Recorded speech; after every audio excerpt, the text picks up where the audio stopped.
Good afternoon, everyone. Welcome to this Research in Practice event held on the 1st of September 2021. I'm Jacqueline Baker, your host. Today's speaker is Kali Marnane, who is joining us from the University of Queensland in Brisbane, where she holds the position of Associate Lecturer and Postdoctoral Fellow at the School of Architecture. After Kali completed her Master of Architecture project, she went to India for 6 months with the Anganwadi project to build a school. This provided much curiosity and inspiration. And once back home, Kali formulated her PhD and went back to India on 3 separate field trips, totaling 6 months over 2 years. And her PhD was about the architecture of informal settlements in India, understanding how they're organised and how that matters to residents. After completing her PhD, Kali was very lucky to be offered a placement at Gale's New York studio for 3 months, where she might have remained, except for COVID. So since then, since returning, she's been back at UQ and is about to start a research project on Mornington Island, studying Aboriginal housing. Today, Kali will share insights from her PhD, both expected and surprising findings. So the title of her presentation is An Architecture of Informal Settlements in India. After the presentation, you'll have an opportunity to ask Kali questions about her work. So over to you, Kali. Thank you. Thank you for such a lovely introduction. I will just share my screen.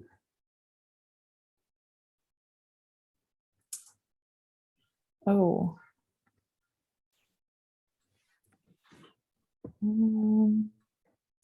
It's not letting me share my screen. So what you could do is send it to me and I'll see if I can share it. Excuse me, Jacqueline. Yeah. Rob here. Have Rob. you granted permission for multiple people to share their screen? Oh, she's got it. That's probably what it would have been, Rob, but I've never had to actually click anything in the past. It's come up. So we all seeing my screen? Is that working now? Yep, all good. Fantastic. Thank you.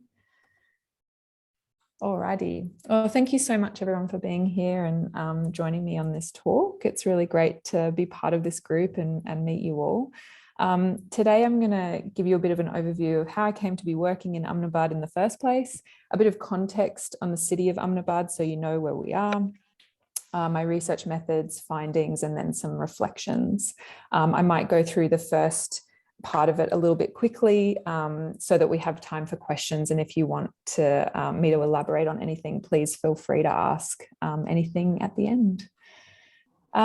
So as Jacqueline mentioned, I finished my Master of Architecture. I worked in Australia, I registered, and then I was looking for something else to really understand how my work was impacting communities. And so I took a job with the Anganwadi project to design a preschool. The Anganwadi project is an NGO that works from Sydney, and they partner with local NGOs in India who are in need of better facilities. So the local NGO was called Manav Sadhana, and they had purchased this house. These are the owners of the house in an informal settlement called Ramapina Tekro in Ahmedabad to be converted into a preschool. And I went over with a good friend, Nini. This is Nini here. She's Brazilian actually, but had done her Masters of Architecture in Brisbane at QUT, and we didn't meet until we went to India together.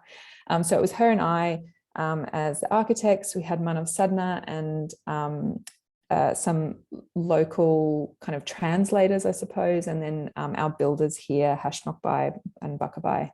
And we got very hands-on with helping them as much as we could, just doing really basic manual labor.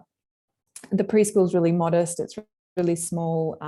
We extended the house a little bit into the site, which is next door, which is a recycling centre, which a lot of women work in. A lot of women who live in slums or informal settlements earn money by picking up recyclable trash.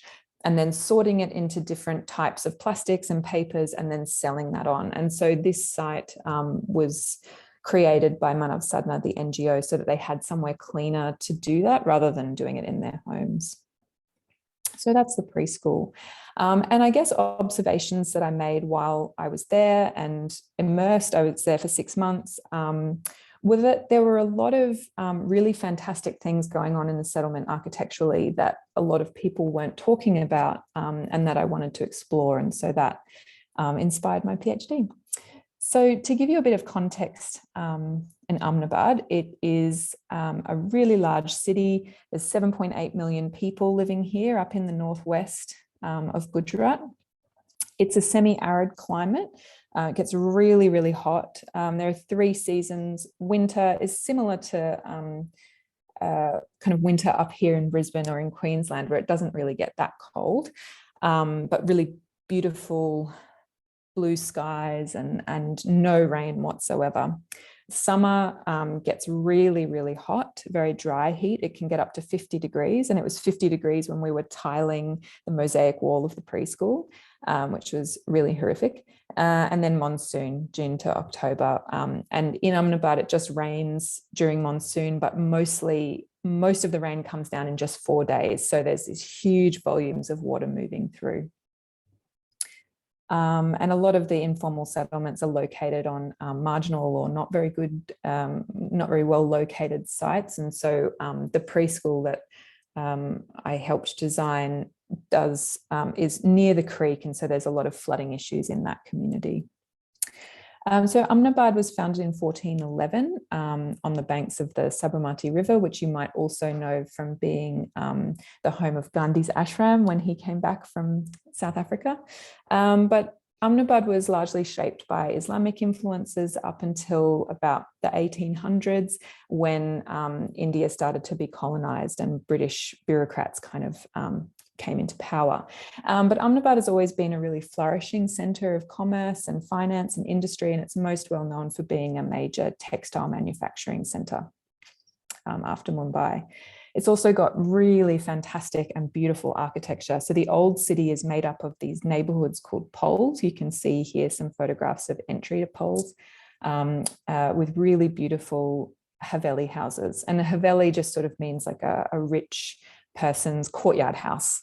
So there's these kind of beautiful street frontages. You can kind of see here, this is a space called an Ottler Space. And in India, a lot of houses, a lot of dwellings have this kind of mediation threshold between the street and the interior of the home. And then inside, there's always a really beautiful, cool courtyard to mitigate the heat. So what that looks like spatially is that you've kind of got this home, which is usually very beautiful, multiple stories, a courtyard in the center.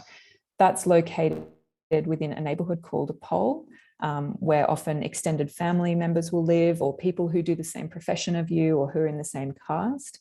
And then that neighborhood is located in a larger neighborhood called a pur. And then that is within the old city of Ahmedabad. So keep that in mind, because I'll revisit that idea when we get into the informal settlements. So in the early 20th century, post kind of the British sort of destroying a lot of the country, Ahmedabad was really growing. So the rural industries were really collapsing, and the cities were just exploding with people because the textile industry was going crazy, and there just weren't any jobs to feed families. So a lot of people migrated from rural areas to the city. There was just not nearly enough adequate housing or affordable housing. And so many people built their own houses on vacant public land, but they also rented land off private landowners. 60% of housing in Ahmedabad is actually informally built on private land. So that means somebody has like rented land off someone and built their house not in accordance with the town plan. And so rich people and poor people built in this way. And around the 60s, it kind of started to really boom. But of course, only poor people were criminalized for it. And kind of those areas that they built were designated slums, whereas the richer areas were kind of post-rationalized, I suppose. So I tend to use the term informal settlement. So I just thought it would be good to define these key terms for everyone. So this is the definition of a slum by the UN. So you can see that it's mostly what a place lacks. But originally the term slum was first published to kind of associate with criminal trade. It originated in the UK. But then the definition really took on a spatial meaning to refer to places where bad things took place or low goings on took place. And so we still have a lot of that baggage associated with the term slum, a lot of that negative baggage. Informal settlement is trying to not take on so much of that negative baggage. Informal settlements refer to the fact that they lack formal documentation to occupy the land. So it just means that it's not in accordance with local building regulations or land use plans. Of course, it's still a somewhat negative definition, and it sets it up against formal settlements, which are kind of then become inherently good, and informal becomes inherently bad, but it's kind of the best we've got to work with. So in Ahmedabad at the moment, there are settlements that have been deemed slums. You can kind of see them here. And there is policy in place that is aiming to upgrade those slums or redevelop them. And a slum redevelopment looks like this. Very standard kind of apartment buildings replacing the existing settlement, where people who live in this settlement get given a check to kind of find rental accommodation somewhere for 1 or 2 years while the apartments are built. The slum is cleared, and then these new apartments are put in place. And you can see that there's just a repeated typology that is not, it's just kind of stamped on the site in whichever way it fits. It's not really oriented towards anything. There's no trees or green space. This part back here is a playground, a concrete playground, which you can imagine in 50 degrees is not a particularly pleasant place to be. And on the ground level, which in this settlement was very vibrant and quite a safe place to be because everybody knows everybody, and the houses kind of spill out onto the street. Here, the ground level is just car parking, and all the apartments are raised above, and there's no actual designated car parking. And so the ground level becomes a very strange kind of free-for-all sort of space. So there have been a few research papers written on these apartment buildings, and what they've shown is that yes, there have been some really fantastic gains in terms of accessing clean water, having good sewage facilities, electricity and services and infrastructure, but there are really negative side effects of people losing their social networks. And when you've been very marginalized from the system and it's very difficult for you to access services within the kind of government structures, then your social network becomes really important and a critical thing in your life to survive. So losing those social networks becomes really problematic for people. So that's where, so we kind of know a little bit about the conditions in these redeveloped apartments, but we don't know much about urban life in the informal settlements themselves. So that's what my research aim was, to understand the spatial organization and the meaning. So the kind of how residents felt about the places that they were living. And I was looking at 2 informal settlements in the northwest of Ahmedabad at the scale of the neighbourhood and the house. My research questions were, what are the origins of housing typologies and settlement patterns, and how are these identified patterns significant for households and community? So this is a map of all of the informal settlements in Ahmedabad. You can see this. This is the Sabarmati River, and this is the old city here. Approximately 728,000 people live in informal settlements in Ahmedabad. And these are the settlements, these 4 settlements here that I predominantly worked in. The ones highlighted in red are the focus, and then the other 2 were kind of comparative studies. So you can see plans of them here. Ramapino Tekro is here. It's one of the largest informal settlements in the city. Gandhivas here is a very interesting case because all of these buildings along the front are formal, and then it becomes more informal as you make your way back, and it's kind of continually extending. Keshev Nagar is actually located on private land, and houses pay rent to those private landowners to have their houses. And then Panitaka Kacha Chapra is a very precarious settlement. So these are some photos of each of the settlements. Keshav Nagar has had a lot of work done to it. They have a lot more tenure security because it operates in this grey zone, and because they're on private land, it's very difficult to kick them out. So it's quite a beautiful settlement, and the government and NGOs have, you know, upgraded all of the streets and things. So it has quite a nice feeling. Gandivas is also really lovely, but people have invested a lot in their houses. Because it's kind of hidden from the road, I think they felt maybe a little bit safer. But as you get closer to the river, there's some more social problems there, because that's where, on the edges and outskirts of settlements, that's where a lot of men predominantly go to drink and gamble and fight and things like that. And Gujarat is a dry state because of Gandhi, and it's also mostly vegetarian. So that kind of behavior is, it always happens in the shadows. So there's a lot of violence and things that happen there.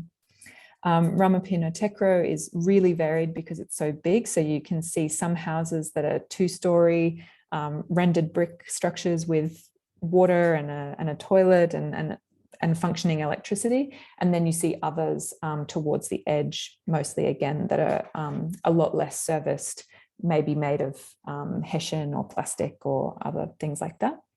And then Panitaka Kacha Chapra is located in a road easement. And so the government has demolished the settlement twice in its history. And so strategically, the residents build in easy to dismantle and rebuild materials. So it's kind of a strategic move for them. And when I was there, they hadn't been demolished in a while. And so some of them were starting to make their structures more permanent slowly. So my research was a qualitative case study with the aim to document and analyse urban patterns at a series of structured scales. I observed spatial use really rigorously in neighbourhood and open spaces over the course of a day at every hour. So I was counting how many people were there, who was using the space, what was going on.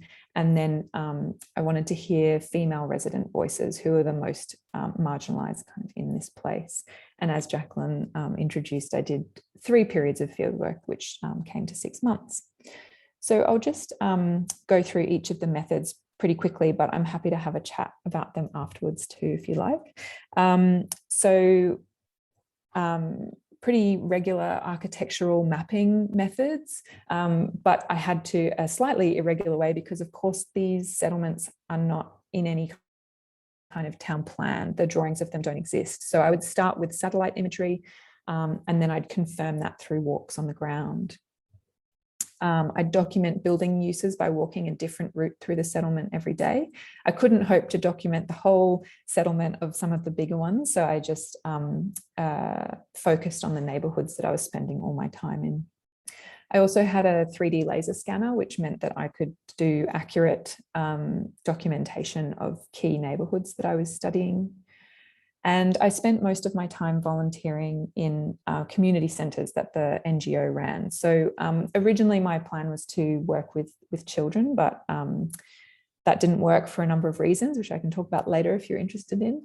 But it was really incredible to give back to a community. Often research doesn't really give back in an immediate sense, especially not to the people who you're working with.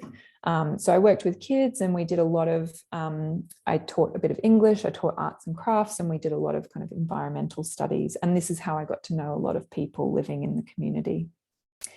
And because I was situated in a preschool or a community centre, I would then be able to observe how these public community spaces were being used every day. So that's the preschool that I designed, and the community centre next door, and then houses and the creek over there.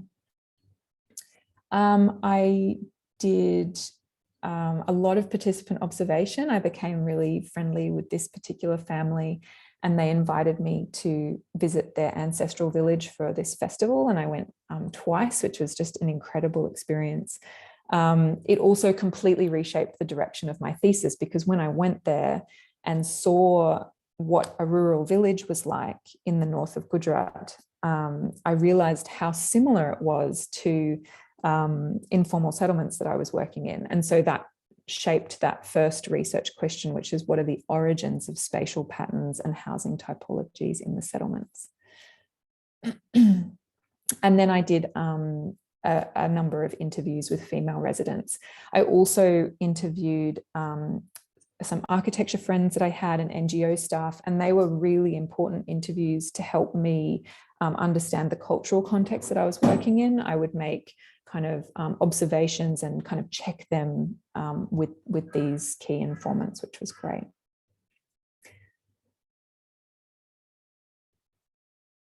So we'd sit on the floor and chat. And I would always have to have a translator if we went into any more detail than kind of basic pleasantries, which is where my Gujarati level of language got to.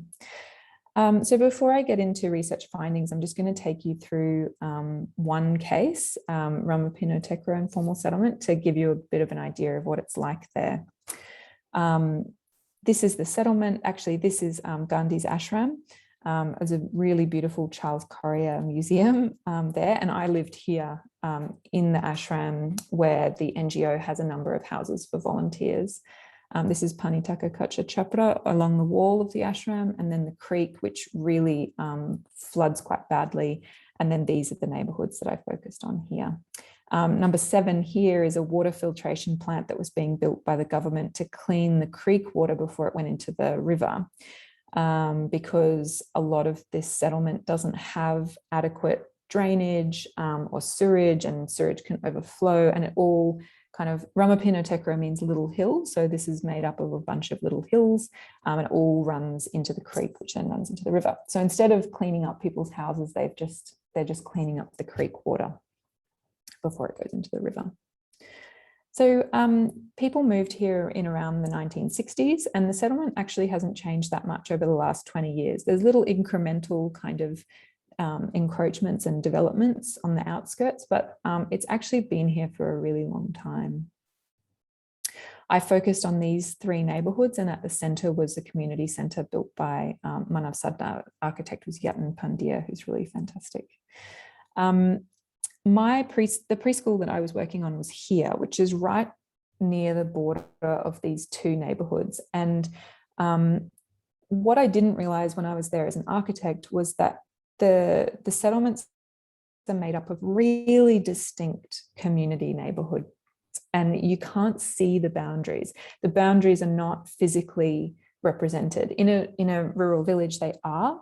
Do you remember I showed you that diagram of the Ahmedabad old city? So there's the house, the neighborhood that would have gates, and then the larger neighborhood, and then the city, which would also be walled. In the informal settlement, the structure is the same, but you can't see it. And so when we were working, we could kind of tell that there was this, there was something going on, that there were 2 different communities, but because there weren't really any physical markers or obvious physical markers, we couldn't really see it. And so parents didn't want kids who lived here playing with kids who lived here because they were from different caste groups, and that was causing a lot of social problems. So I think in a lot of ways, my thesis was collecting all the information I wish I had before I was an architect in the settlement. So some of the markers that do exist once you start to learn the logic of these settlements is that there are different types of paving for different types of streets. And there's a really clear distinction between this kind of public space, neighborhood space, community space, and family space. But it's just a little bit more blurry in these settlements because people are kind of organically making them as they have the means. So you can kind of see here, there's the sign of this neighborhood and the paving changes. So these really minimal kind of physical markers are what explains the logic and the structure of the settlement. This was kind of mapping that hierarchy of streets. And interestingly, in this particular settlement, it was founded by white potters from Rajasthan. And so they have a slightly different housing typology where they need these really big courtyards to make pottery and dry pottery and fire pottery. And so these, there's a couple of pottery families still remaining, and you can kind of see them making the pottery. And then others are kind of remnants left over. And then there are houses kind of filled in around the courtyards. So this particular community here had a slightly different pattern to this community here, which they came from a village in northern Gujarat, which was mostly a farming village, and farming villages are very tightly packed in, very defensively designed. And then the men will go out into the fields all day. And so it's not like Australia where you have a farmhouse with a big piece of land. All the houses are really tightly together. And then the men go out to work in the fields, and the women too sometimes, but often they're left behind. So this is what a public street looks like. Often it's unpaved, a lot of shops and services and things. That's a barber. This is kind of a corner store and a veggie shop here along that main street. And you can see here, this is that Ottler that I pointed out that was in the front of the Haveli. So that space is really, really critical to mediate social relationships spatially. This is a kind of neighborhood street. So sometimes it's paved, often it's unpaved, but it's much more residential on this street, but still houses don't necessarily face it directly. A local street is, this is Sahil and his mates playing cricket. He was really good at cricket. He would always bowl me out. But you can see it's paved. It's very clearly cared for and swept every day, multiple times. People have their washing out. You can see the Ottlers facing directly onto the street. So this is a very family-oriented street. And this is that shared yard that I was talking about with pottery. So often there was a gate to enclose that. So that was a very unique space in that, in Ramapina Tekro. So this is the Variadivas community on the edge of Ramapina Tekro, and the preschool was located here and serviced a lot of the kids that lived in this community. You can see how close they are to the creek, and a lot of these houses flood every time there's a monsoon and they have to open the dam gates. This one here, for example, often floods, and the water level might come up to about this plinth site here. This funny looking structure is actually a toilet, which was built by a government program called Open Defecation Free India, where the government is building these toilets. They're basically concrete shells of about 900 mils square inside. They're not very nice places to do your business, especially when in kind of rural areas, a lot of people would go outside, and a lot of them aren't built very well, so they back up and they're smelly and stuff. And so a lot of people just use them for storage and then continue to go to the toilet out here. This is a plan of that community. So the creek is here.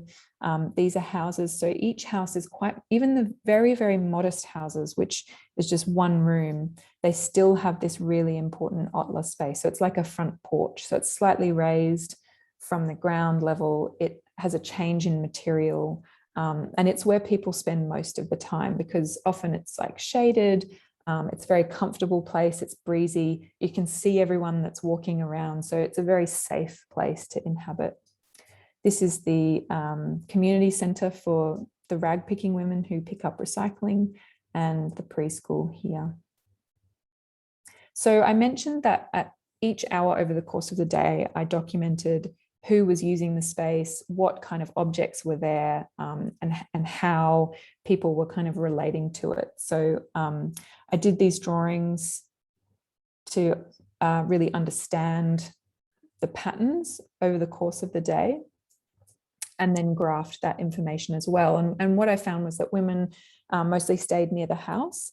Their social circle was their family, their immediate family, their extended family, and their neighbours, which were often one and the same. And they were responsible completely for all of the family needs. So they had to collect water. Here there's a communal water station. So none of these houses have an individual water tap, but they have a communal one. So that's why there's all of these pots to collect water in. So they would wake up and collect the water, bring it back into a big barrel in their house. And then they were responsible for all of the cleaning and the cooking and the children.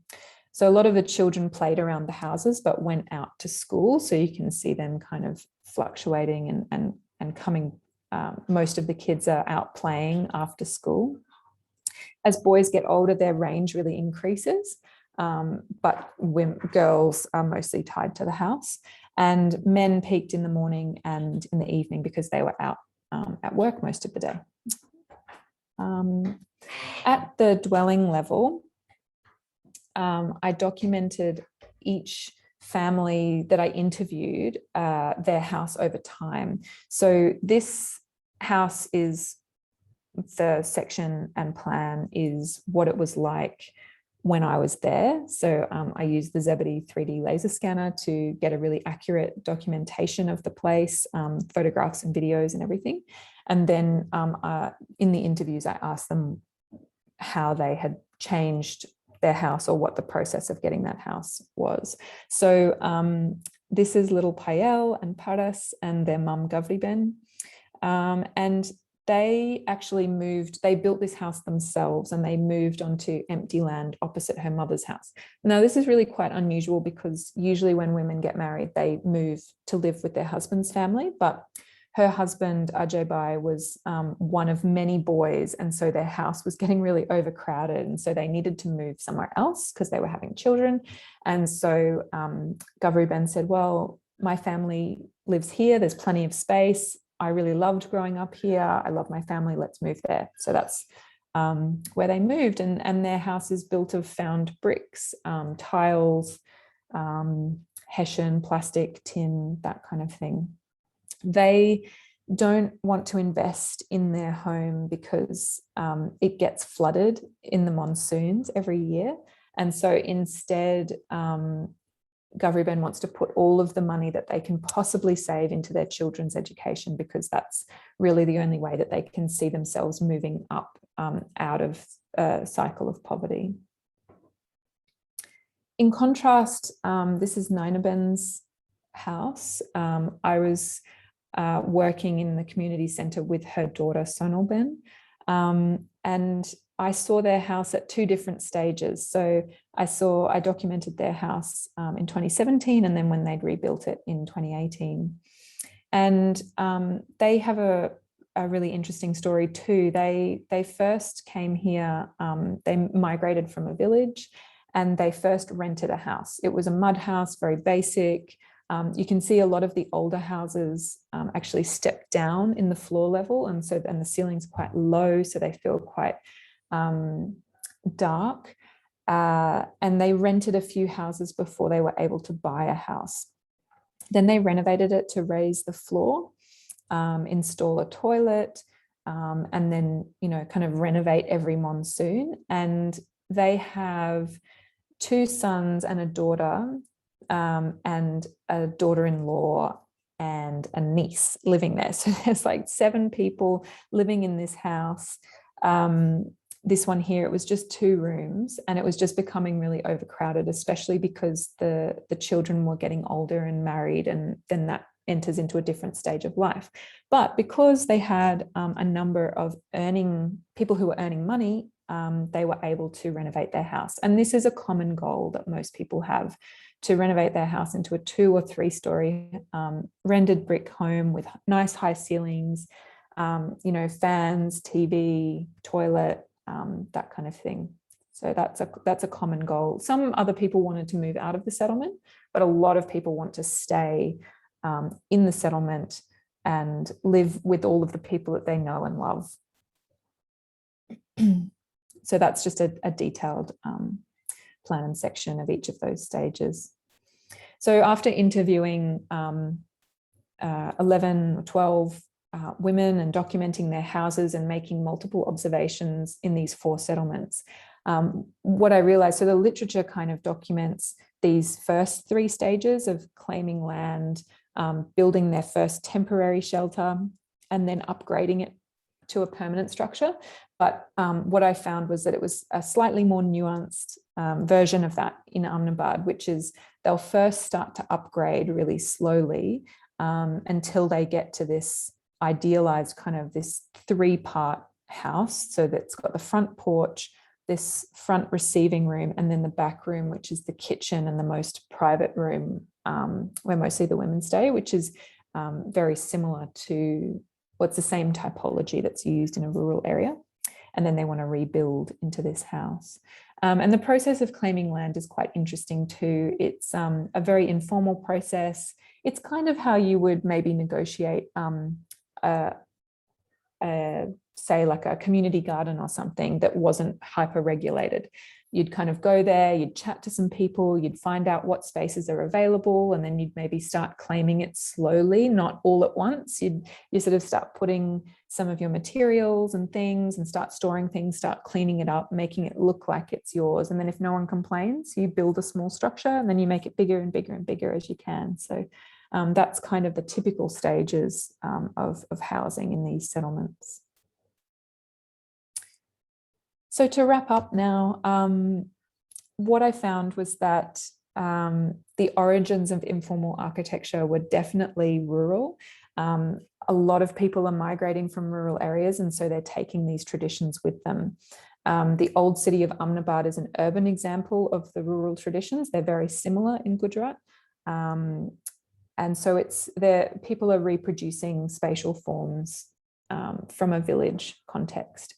And this is really significant for a number of reasons. So the dwelling location was really critical to live within an area of really trusted neighbours, but it was also really important for people. The number one reason is that they need to access employment. So rural areas aren't doing very well. There's a lot of poverty. There's not a lot of good education opportunities or employment opportunities. So people are moving here so that their children have a better opportunities for life. So that's to access employment, then education, and services that aren't available in the villages, and then living in this kind of similar way to a village lifestyle with all of these trusted neighbours around you.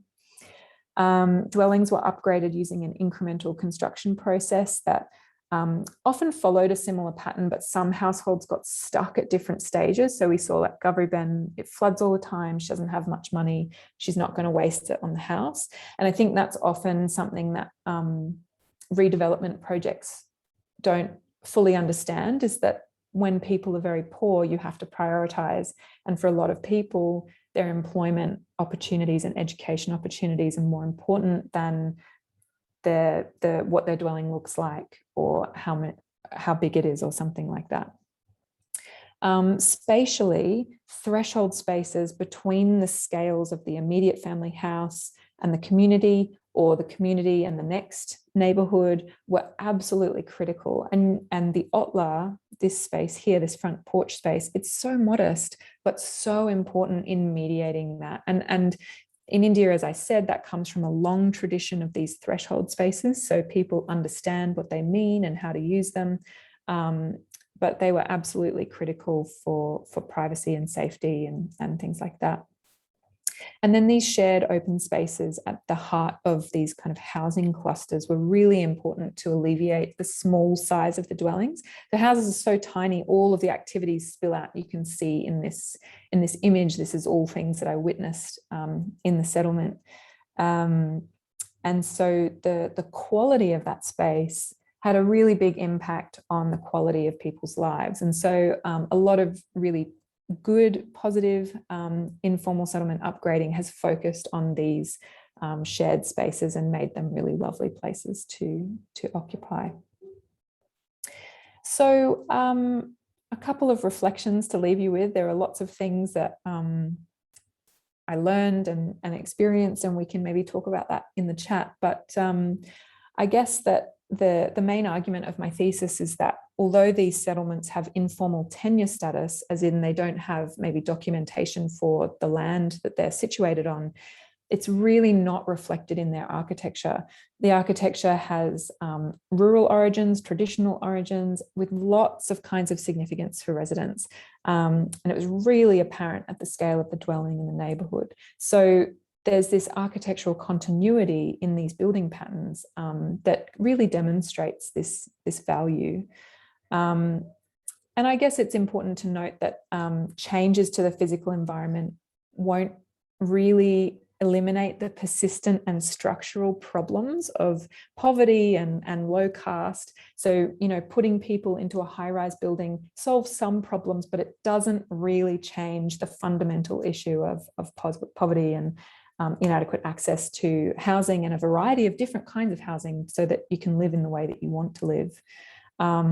But it does indicate that the physical environment can really strongly support the creation and maintenance of really important social networks that are highly valued by research participants for their supportive role, their protective and safety role, and enjoyment of life. So I think that's where I'll leave everyone. And I'm happy to answer any questions that anyone has at any point. Thank you so much. Thanks, Kali. Are there any questions? I've got so many questions. First of all, thank you very much. I thought it was terrific. I don't know anybody else except Jacqueline. My name is Rob and I'm an environmental psychologist. And I was invited to come along and it's terrific. Thank you. But to get to the questions, just two for a start. In your lovely diagram showing the evolution of the houses, the last stage has an upstairs. What's upstairs? That's the first question.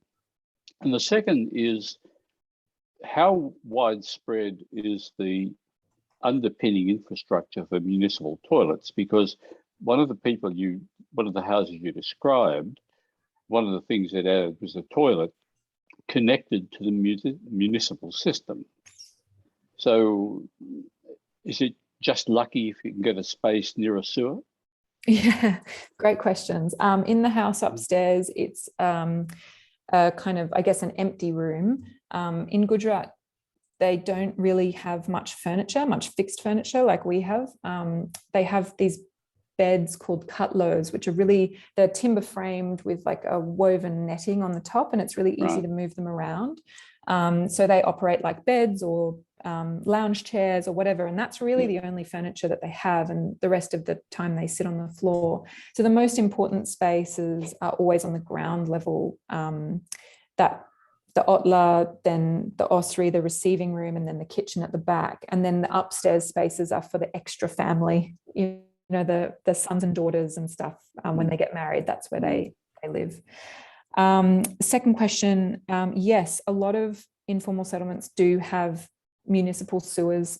They have been put in, so they didn't have them in the beginning, but over time, because, you know, like Ramapinateka has been there since the 60s, maybe even the late 50s, has been there for a while, and there's a lot of people living in there. Ramapinateka has about 150,000 people. So the government and NGOs have put in that infrastructure. And it's a real political issue, because when politicians want to be elected, they'll come into the settlement and they'll go, oh, what do you need? I'll get it for you if you vote for me. And that's a whole nother problem. But yeah, so some areas haven't had that infrastructure put in because maybe they were built later, or maybe the government doesn't want to, or whatever. It also depends on the kind of social capital that the residents themselves have. So there are some areas where residents will have quite good jobs. Maybe they work for the government, and so they're a lot more able to access services and advocate for themselves, whereas other people just don't have that kind of connection, and they don't even know who to turn to and how to get that infrastructure. They also, like in terms of electricity, the government changed the rules so that you don't actually need to have a property title to get electricity. So most people have legal electricity. and you'll see they'll have like electricity meter boxes and stuff. Thank you. Thank you for your questions. Jill, would you like to ask your question yourself? Yeah, you can do. My internet's a little bit dodgy, which is why I keep turning my video on and off. But yeah, I'm really interested in vacancy, Kali, and thanks for sharing your research findings. I'm really interested in the process that these people constructed from a piece of vacant land and then slowly adapting it over time. And I just wondered whether you found much evidence of vacancy in the buildings that had been established, and whether people started constructing from pieces of land, or did they reclaim buildings as well? Every structure that's built has a claim on it, and most empty pieces of land have some sort of claim on them as well. It's kind of one of those luck of the draw things, like if you kind of pick the area right and then the settlement grows up around you, you become this like informal landowner king kind of, and then you can rent out all the places that you build. If places are vacant, it's often that the family has returned to their ancestral village for a holiday, and usually they'll get their neighbours to keep an eye on the place, make sure nobody comes. So there's a very strong kind of social code there. And the preschools actually are either bought, in the case, so the one that I worked on, the NGO bought that land, but that's very rare. Most of the time, the NGO will do up a contract with a resident who is keeping a piece of land for their future family to expand into. And so they kind of say, well, can we rent this from you for 10 years and build a structure here? And we'll use it as a preschool for 10 years, and then you can take it back, which I guess gives that resident a good structure to work with, but then also takes into account the kind of high, it's quite expensive to buy land. I was quite surprised in the informal settlements, and it because they might be demolished at any point. So that's something that I didn't talk about because there's just too many things to talk about. But Ramapino Tekro is being threatened. It's on public land, so it's being threatened with redevelopment. And the way that the government's doing it is it's sort of divided it up into 5 parcels and then handed over almost like a kind of weird DNC contract where the builders now kind of take ownership in a way of that sector. And then they need to convince 75% of residents that redevelopment is a good idea. You can imagine the problematic things that are happening from that. And then they can, so anyway, so the NGOs kind of are very aware of the fact of the impermanence, the potential impermanence of the places. So yeah, that's how they construct the preschools. So just summing up, are you saying there's really no vacancy?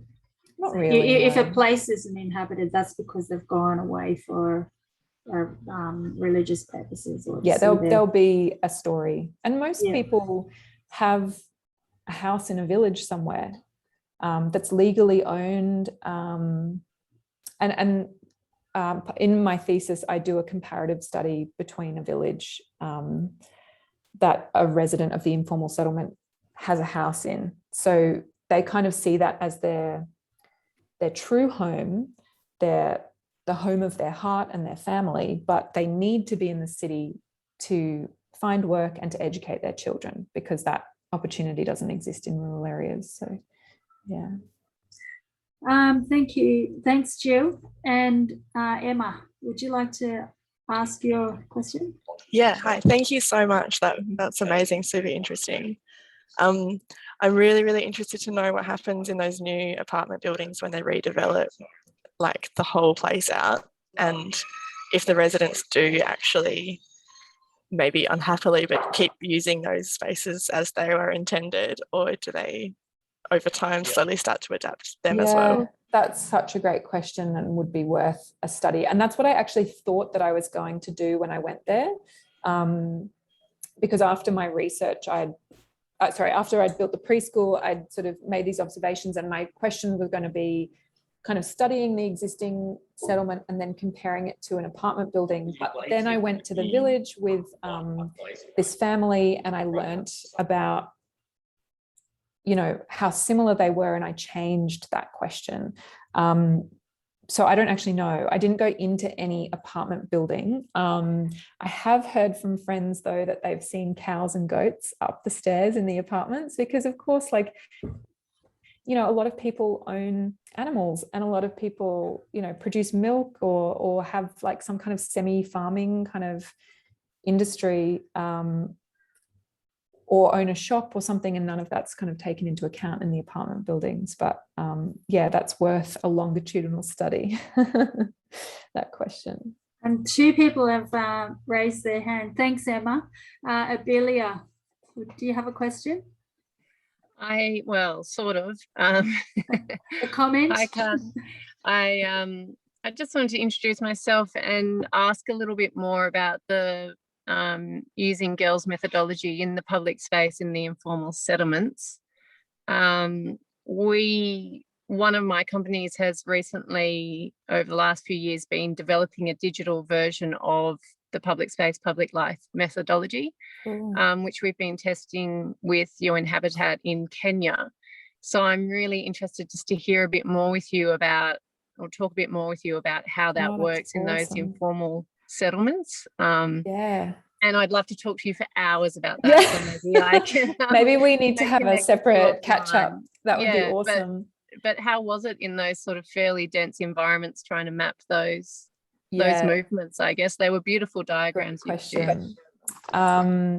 It was a very involved process. And actually, just before I launch into, I get really carried away. I can kind of go back into the place and I get a bit carried away with the stories. But Gell in New York, which is where I worked, they are also developing a digital version of the tool. I don't know if you were in collaboration with them, but it's definitely worth doing, because doing the manual thing is a little bit tiring and requires so many volunteers.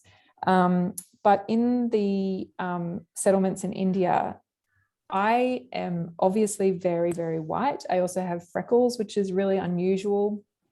And so I attracted a lot of attention wherever I went, and I was stared at wherever I went, not in a particularly threatening way, unless I went into some areas where there weren't any women or children. But I was definitely noticed. So it's not something that you can do as an objective observer, you know, like you could in a city in Australia or Europe or America or something, where you stand there with a clipboard and you just count people and you can observe. So I couldn't do that at all, because I would have kids running up to me wanting to take photos.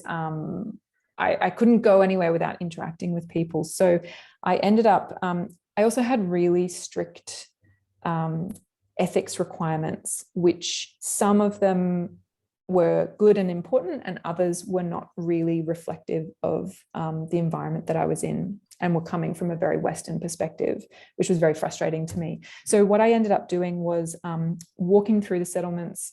I didn't do any of these studies until I'd been there for a while and I knew people well, so that they were very familiar with me. And some of them kind of wouldn't react after a certain point because I'd been there for so long. And I would walk through and I'd take a video.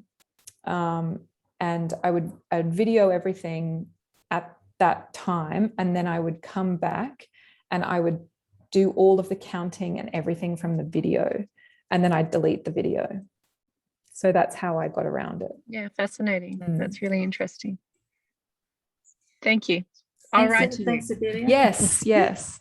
Thank you. Yeah, I'd love to chat to you more about your work. It sounds awesome. Great. And Dara, do you have a question? No, thanks, Jacqueline. Yeah. Look, I've got actually 2 questions. If that's all right, Kali, in presentation. I'm really intrigued by the idea of impermanence and impermanent settlements, and so they're kind of, as they tend to be kind of highly evolving all the time. So the first question really is about the nature of the kind of it, and as you were studying this on a very intimate scale and understanding the very fine-grained activities that occur there, was there anything that you observed where certain activities, where certain spaces or spatial form or spatial types attracted certain activities and people more than others? as opposed to, I mean, at the moment, most of the diagrams seem to indicate some sort of social demarcation lines between men, women, children, goats.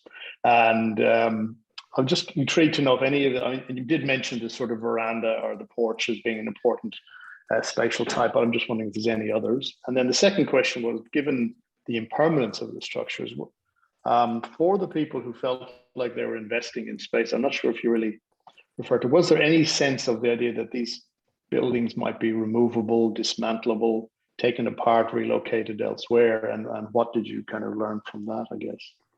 Yeah, great questions. I'll start with the first one.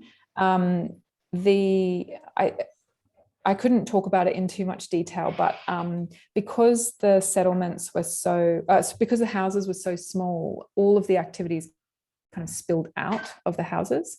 And so in the really small houses where there was a larger community shared space street that they faced onto, the house almost, like the interior space almost worked as like a storage, and then their whole life was outside. So economic activities, social activities, bathing, eating, everything kind of happened out there. And in that analysis of street types, that kind of gives you an indication of what kind of activities were appropriate where. So on the public streets, it was, it felt actually just like a regular sort of street in the city. It was like, there were shops, there were services, there were manufacturing facilities, there was a lot of traffic, rickshaws, bikes, that kind of thing. And then as you work your way into the neighborhood, into more intimate streets, that's when more of the household activities would occur. So it was kind of like it was the scale and the quality of those street spaces, which I called shared open spaces because they're not really streets, sometimes they're courtyards, that determined that kind of activity.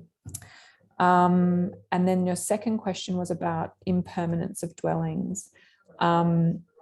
It's interesting because they're seen, the definition of informal kind of suggests that they are impermanent, but they're fairly permanent. I mean, they've been there since the 60s, and in the cases where the settlements are on private land, they're kind of existing in this in-between, non-legislated. They can't kick them out because it's private land, so they will probably stay. And then the settlements that are on public land, they have to have 75% resident consent before anyone can do anything. So they might stay as well, because a lot of people actually want to stay. There was only a really small amount of people that wanted to move out into formal accommodation because they liked the location, they knew the people around them, they'd invested in their houses, but there was a daily fear and stress of being kicked out. In Ramapino Tekro, it was because the government had already allocated builders, and builders were like knocking on people's doors.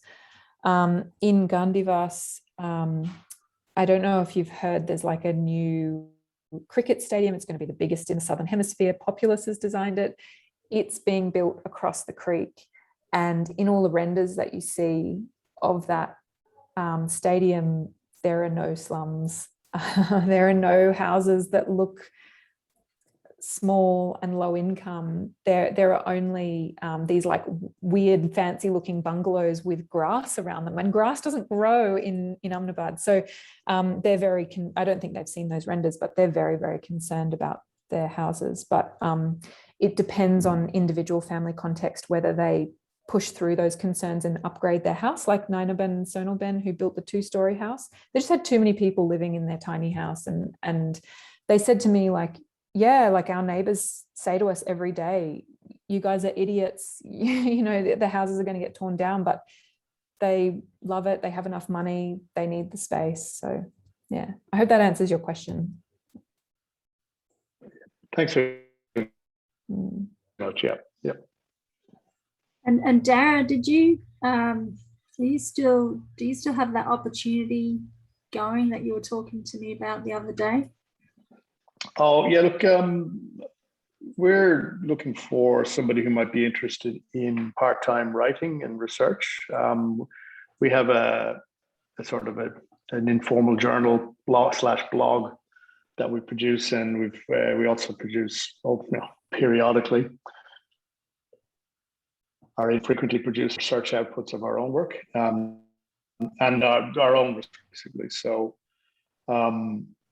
what we're looking for is somebody to keep the blog activity alive. We're finding it quite difficult to allocate the time, and it would be perfectly suited to a PhD student with a real interest in sociology, the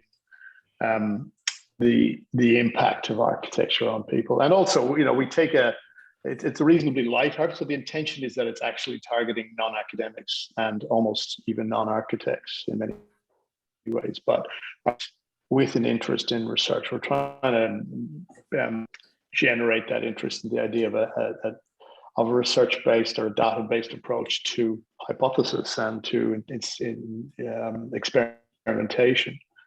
We've had a very good response from most of the people who've either contributed or who've just purchased the journal, etc. So there is a journal available for purchase, but we haven't had the time to update that, or we've got a second one in the offing, but it's just, again, it's a time thing. So we thought if we could get somebody who's interested in maybe just writing one blog article a month, and if you're doing your PhD, and it might be an additional income for you. If you want to, Jacqueline will have my contact details. If you want to send me your details and example of your writing, I would be interested in talking with you further. Particularly if you're finding yourself in your PhD, you're sort of trapped in between practice and academia and need a little bit of extra income. But our aim is really to take the fear of knowledge away from architectural practice, which we've come across again and again, whether it be with clients or often other architects. It's almost like the fear of sustainability that was around about 30 years ago. Everybody was convinced we'd be building log cabins, and that's not come to pass.